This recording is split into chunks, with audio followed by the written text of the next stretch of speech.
係 Kathy 啊。咁我哋而家就要去鑽石山嘅活水公園。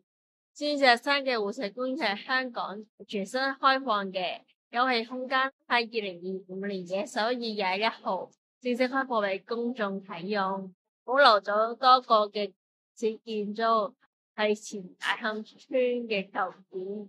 而家講下我哋今日嘅路線先。我哋今日嘅路線咧就係坑口站度前一兩站，前一兩站去到鑽石山站。Let's go！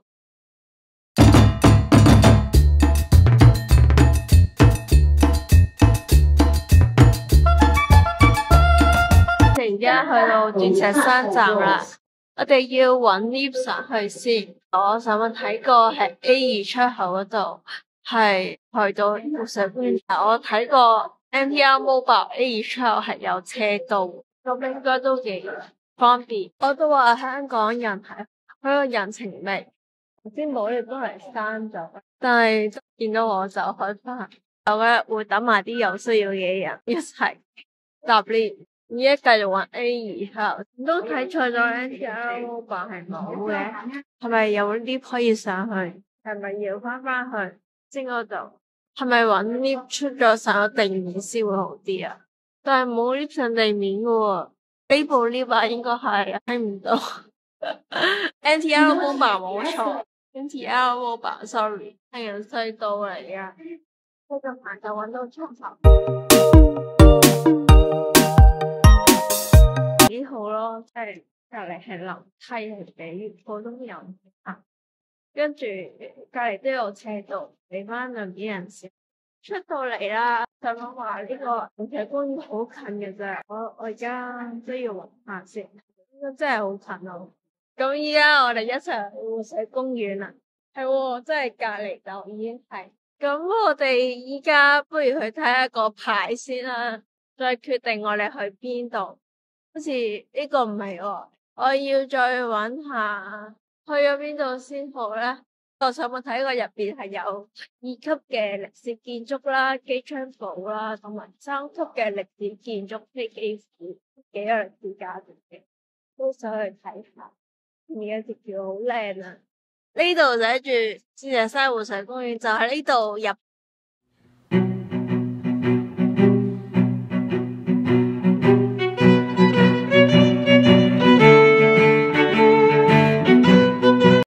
前往加空軍飛機庫，飛機庫冇得人啊！依家真係晏晝嘅時分，所以就冇咩人，好空曠。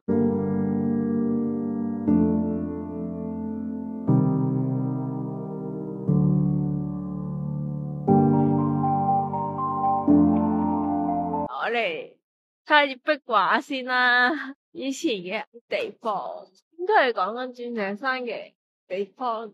之前成件都好近嘅啫，唔係咁多人喺度住過嘅。以前呢度係飛機庫嚟，跟住有大觀園啦。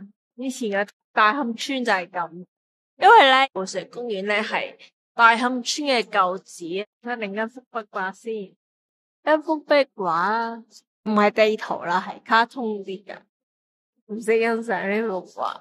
依家要睇埋呢幅畫啦。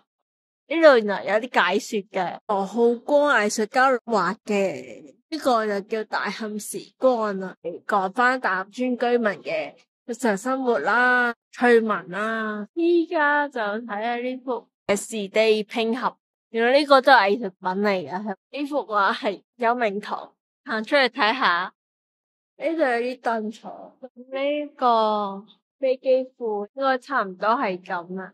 不過都幾大，又可以坐下咁樣。我哋出去睇下。嗰個咧就係西園，應該入唔到去啫。外觀度影下實，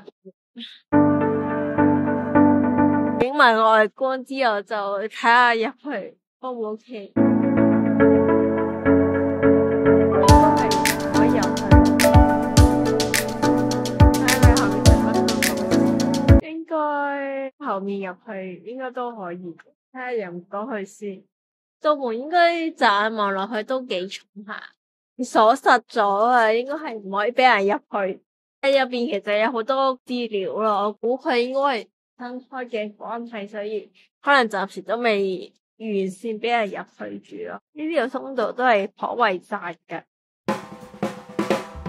呢個應該係李小龍徑，因為佢網上話係李小龍徑係俾人健身。呢度係活水公園兒童遊樂場，帶小朋友嚟都幾好。而家我哋繼續喺呢個公園探索下先啦。公共洗手間，即係咪男女都可以用，跨性別人士都可以用，同埋繁忙嗰陣時呢個洗手間都係有用。而家就睇下呢個傷健人士洗手間先啦。今次就睇一個門架送寵啦，都係均等嘅，係有啲寵物。入咗嚟傷健人士洗手間啦，應該都幾寬敞喎。我覺得可以買到3部電腦輪椅都得喎，轉到幾個圈喎。有垃圾桶啦，係即係唔係用腳踩，用手去擺嘅，咁我覺得幾好。有鏡鐘啦，有扶手啦，有緊急掣啦，洗手盆啦，都頗為乾淨嘅，因為可能係咯。都係公園度有人管理，我覺得呢個洗手間我幾滿意嘅喎。成個公園都好舒服啊！依家就成個活水公園都周圍行下先啦。其實我覺得佢好好嘅，會有啲資訊嘅牌去吸收咯。即係個公園係細路仔係可以去遊樂。大人啊，同細路仔都一齊可以吸收啲歷史資訊啦。以前究竟大漢書係點噶？頭先一直搵嗰個機槍堡就喺度啦，但應該入唔到去噶啦。喺外圍遠觀一下啦，呢個係2級歷史建築機槍堡。我哋睇下呢度應該有個牌講係機槍堡嘅，呢度係寫名人地盤，即係以前好多名人都喺度住啦。喺鑽石山度行一下，其實係會撞到明星咯。我哋行下呢度，睇下係咪出口定係繼續可以遊覽活水公園，帶大家去遊覽下。出口嚟嘅呢度。我哋而家仲睇咗機槍堡，又睇咗飛機庫啦，健體園池、李小龍徑冇睇。呢度有講港鐵站啊，睇下先呢個牌，非常之 friendly。咁我哋翻去睇翻個李小龍徑啊，我哋入翻去睇下先啦。好似有啲健身嘅設施，呢度係有個牌喎，精武門都有啲凳坐下咁樣，天秀可以並下喎。幾開心啊！覺得我有少少想玩千秋添，玩唔玩呢？依家繼續睇下李小龍徑，一直去係咪可以學李小龍咁樣打功夫咧？有個飲水機係好方便啊！我見到有啲木啊，可以學佢打功夫啊，非常之好啊！